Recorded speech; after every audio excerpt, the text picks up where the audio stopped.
Hello and welcome to From the Office of the Provost, a podcast that highlights exciting activities and initiatives in the Office of the Provost or university-wide that bolster and enhance our collective vision for growth and transformation. I'm your host, Provost Joe McCarthy, and today I'm joined by Bob Gregerson, the president of the University of Pittsburgh at Greensburg. Some of our listeners may not know that Pitt-Greensburg is one of Pitt's 4 regional campuses, serving over 1,500 students. Since 1963, Greensburg has offered students a small school feel with the resources of a larger institution. With more than 30 degree programs and a vibrant campus community, it serves as a hub of learning and opportunity for Westmoreland County. Bob was named president of Pitt-Greensburg back in 2019. I'm proud to say that I served as the chair of that search committee. Under his leadership since then, the campus continues to expand opportunities for students and deepen connections with the surrounding community. And Bob continues to serve as a fantastic partner to the Pittsburgh campus and our other regional campuses as well. Welcome, Bob. Thank you, Joe. It's really great to be with you today, and I look forward to our conversation. So, Bob, when you think about the University of Pittsburgh as a whole, every campus has its own unique identity. In fact, we talked about that a bit this morning when we had our update meeting. What is it about Pitt-Greensburg's culture that makes it distinctive, and how does that shape the student experience there? Yeah, that's a great question. I think I would start with something you alluded to in the introduction, is the environment, the small environment. We have small classes, and that allows faculty and students to get to know each other really well. And students typically in their major take a professor for multiple classes. So there's a deep relationship that can form between students and faculty and with staff members as well. So that's an important piece. Another thing that I think you can't discount is our proximity to Pittsburgh. So we are about 32 miles from the Cathedral of Learning and a little bit further to downtown Pittsburgh. So our students have ready access to all the cultural amenities of the big city, sporting events. They come in for a lot of other types of events, concerts, entertainment of various kinds. So being in a small town but having ready access to the city, I think, is really important. And another thing you alluded to is that although we are a small campus, we have access to all the resources of this large research university. So I could point out something like library resources. Our students have access to the full complement of library resources from the university library system, and that's something that a typical small college student wouldn't have. Another thing that I think we're really good at, and again, the small size plays into this, is multidisciplinary teaching and learning. So we have a lot of cross-disciplinary courses and team-taught courses that really make it an exciting opportunity for our students. I'll give you one example. We have a course, it's team taught by a psychologist and a philosophy professor, and it's on psychedelic drugs and religion, the confluence of those two things. And it's a really fascinating course, and I think because we rub elbows day in and day out across campus in our office spaces, those kind of conversations get started and lead to something that students just might not have access to otherwise. And I'll add one more thing in terms of culture. We embed service learning into our curriculum. So our freshmen start in a class called Cornerstone. Each student takes a Cornerstone class, and there's a service learning component required in that. And we embed learning opportunities and community engagement as part of our curriculum, and outside the curriculum as well. So that provides, I think, a really deep connection between the community of Greensburg and our campus. So we put all those things together, and I think there's a really nice culture that is unique to Pitt-Greensburg. Outstanding. Thanks, Bob. I wasn't aware of the Cornerstones program, so it's great to learn something new about Greensburg while we're at it. Along those lines, Pitt-Greensburg, of course, has a long history of being resilient, adapting to the needs of the students and the community, as you just alluded to.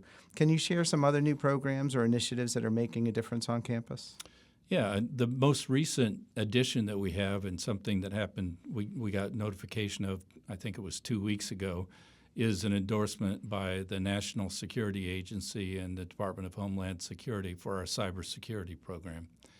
This is something we've been working on for 2 years to meet all the requirements for certification. So all our students who in our IT degree cybersecurity track will now graduate with this endorsement. And that means a lot in terms of employability, getting that first position and becoming a professional in some aspect of cybersecurity. So it really creates new options for students that I think are really exciting. Another thing I'll mention, it's not really new, but it's in its third phase. We have a program called Majors Mentors. So that program pairs upper class students in a particular major with freshman students in that major, and it allows them to gain a peer who has been successful in their desired major.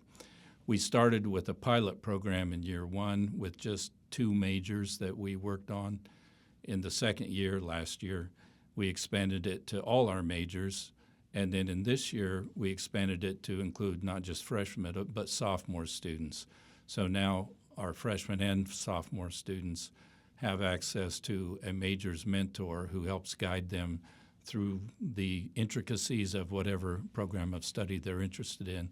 And I should also mention that there's also a faculty member for that major that is part of that program. So we'll now have that fully implemented this year and are really excited to see the outcomes from that. The last thing I'll mention is we found out last week we had received a TRIO grant from the Department of Education. That's going to present new opportunities for student support from our students. Over 40% of our students are first-generation students. Over 42% are Pell Grant recipients. So we have a lot of students that do have extra needs in terms of academic support, social support. So that TRIO grant is going to allow us to beef up our programming in that area to help support students with the greatest needs. And we're really excited about implementing that. Great. Thanks for sharing that, Bob. As you know, student success is something that I'm really passionate about, so it's great to hear about all those efforts at Greensburg. Leaning into a little different way to support our student populations, just last year, the David C. Frederick Honors College expanded to the Greensburg campus. With a full academic year now completed for Frederick at Greensburg, what kind of impact have you seen the expansion have on the students and your campus community? Yeah, that's something I couldn't be more excited about, and I'd say collectively we couldn't be more excited about as a campus. But let me give just a little bit of history. So about 25 years ago, we started something on our campus called the Academic Village. So that was a living learning community that was not an honors program, but I would, to use the terms that are thrown about a lot today, it was honors adjacent. So that was started. It went for quite a long time. And in 2021, we partnered with a group of really good students and 4 faculty members to plan an honors program for the Pitt-Greensburg campus. I'm really proud of the fact that we incorporated students into the planning process to create an honors program.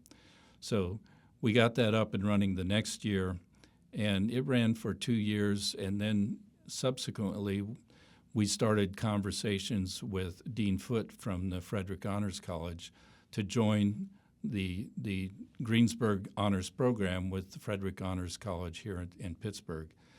And that was a wonderful and I would say unexpected opportunity. And it took about a year to work through all the planning, and we finally finished that. And in the fall of '24, we had our official launch in September. Mr. Frederick was there, the chancellor was there, the Board of Trustees Chair Verbanek was there, you were there, Joe. It was a great day, and that launched our association with the Frederick Honors College. So last year, when we ended the academic year in spring of '25, we had 29 students in the honors program at Greensburg. We're starting fall 25 with 103 students enrolled. How did we make that big jump? About half of the students are new incoming students. So it really gave us a new way to recruit students, some really good, strong, motivated students, and students we already had on campus who are eligible to join the Honors College, that after some introductions to it, some conversations, we got another 25 students to join that were already current students. So we've tripled in size, more than tripled in size in that span from spring of 25 to fall of 25, something we're really proud of. What it presents is new opportunities for our students, but also our faculty. So our students have access to research opportunities through the Frederick Honors College, global studies scholarships. Because Frederick has a national scholarship office, we've been able to tap into that, and we've had 2 of our students gain Gilman scholarships for a study abroad through that national Office of National Scholarships. And it's led to some curricular innovations as well. So that's wonderful. And for the faculty, I think teaching honors sections, teaching honors courses, working with these highly motivated students has really been given us a new level of engagement among our faculty. So that's really exciting too. Altogether, we couldn't be more happy. And there's also a lot of crosstalk between campuses. So we have a honors student council. Pittsburgh has one, and they're meeting fairly regularly to talk about how to even more deeply integrate the 2 campuses. So a lot of things going on, and I think it's one of the absolute highlights of our campus. Thanks, Bob. As you pointed out, I did have an opportunity to come to that launch event. That was really a joyous occasion, was a lot of fun, and it was particularly excellent to really hear the outstanding students that were affiliated with the honors program at the time as it was transitioning to be part of the Honors College. They were amazing, and so I can't wait to hear more from your newest crop. For any of the listeners that haven't gotten to visit our regional campuses, as a gateway to that, stopping over at Greensburg, not that far away, is a great way to get going. They're all beautiful campuses, really, as we alluded to earlier, excellent, unique cultures and experiences, so I highly encourage it. But back to Greensburg specifically, your campus has really been active in addressing workforce needs in the region. Just this past May, for example, the School of Nursing at Pitt-Greensburg graduated its largest class yet, helping to address the significant nursing shortage in southwestern Pennsylvania. In what other ways is the campus working with the community to meet local needs? Yeah, well, nursing is a primary example. So in addition to graduating that largest class, this year we have our largest incoming class. We had 63 nursing students join us this fall. So each year our graduating classes should continue to grow. Almost all of our nursing graduates stay in the area working for UPMC, AHN, or Independence Health, our hospital system in Westmoreland County. So that's a great example. Another one I would say is our education program. So we have early childhood education, secondary education, special education, and Spanish education among the options for students who are interested in teaching. And nearly all of those graduates go into area or regional school systems when they finish their degrees. We started the special education program 3 years ago, and that was a response to a need that was communicated to us by area superintendents, school superintendents. So that's an example of listening to what the needs are and responding to those needs. I'll also add, we have a career services office that I think is absolutely outstanding, and they work with area employers. They work with other school systems, and we have the opportunity to place interns all over Westmoreland County and beyond, and that has really turned into an opportunity for students to parlay that internship into a career. So every year we have placements for interns in lots and lots of different settings, nonprofits and corporations and government agencies as well.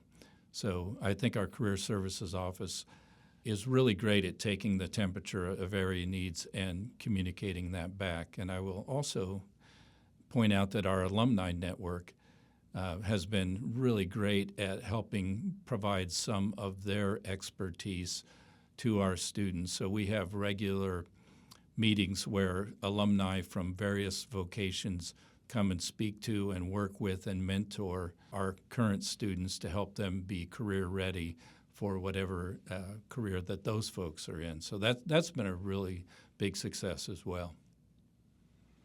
That's great, Bob. I want to highlight two of the topics that you just addressed in that last response.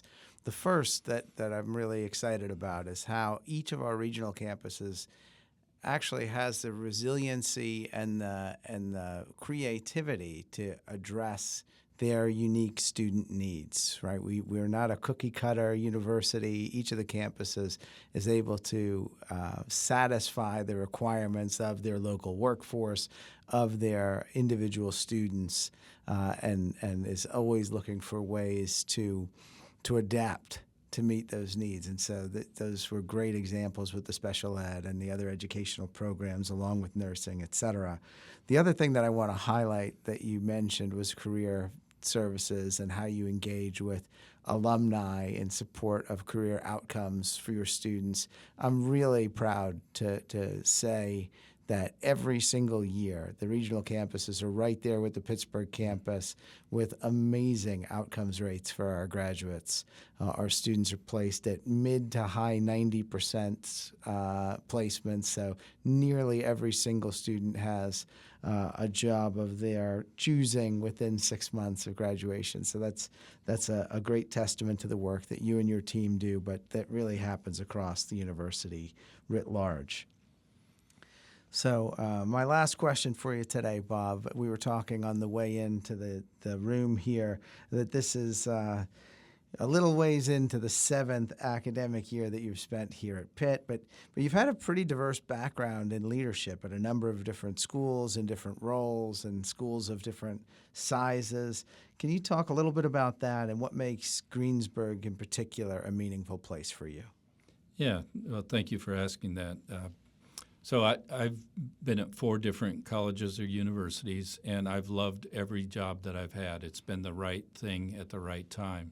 I received my undergraduate degree at a liberal arts college, so then my first academic position was also at a liberal arts college, and then I spent, 12 years at larger universities, and then found myself at Pitt-Greensburg, again, another small environment. And each step was a learning process, and I think each step made me ready to be the president of the University of Pittsburgh at Greensburg. I wouldn't change any of those experiences for anything, but starting at a small college and finishing my career at a small college, those bookends, I think, were informed by the things that happened in the middle.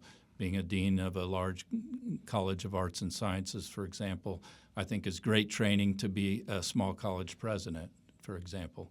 So everywhere I've been, it's been great. I think what you learn when you have a variety, a diverse set of experiences, is you learn to be a generalist. You have to know at least a little bit about everything. So when you're a campus president, you've got to worry about the roofs on the building. You've got to worry about the academic programs. You've got to worry about the athletic sports that are offered, and on and on and on. So you pick up a little bit of all of that along the way. And so that's how I would view my career. I love living and working in Greensburg. It's a great town. My wife and I have settled in there really nicely. I think what I like most, and I'll back up to my formative years, I was a first-generation college student, and being around a group of students who are largely first-generation is really important to me because I think I have some familiarity with what it is like to go off to college when you don't have that foundation from your parents or your siblings. I identify with the Pitt-Greensburg students to a large extent. And I know that the educational opportunities that we provide from that mix of students, and it is a very diverse mix, is incredibly meaningful. So what I believe what I do matters, but more importantly, I believe that what we collectively do on the campus matters to the families that send their young men and women off to study and learn and live and experience life on our college campus.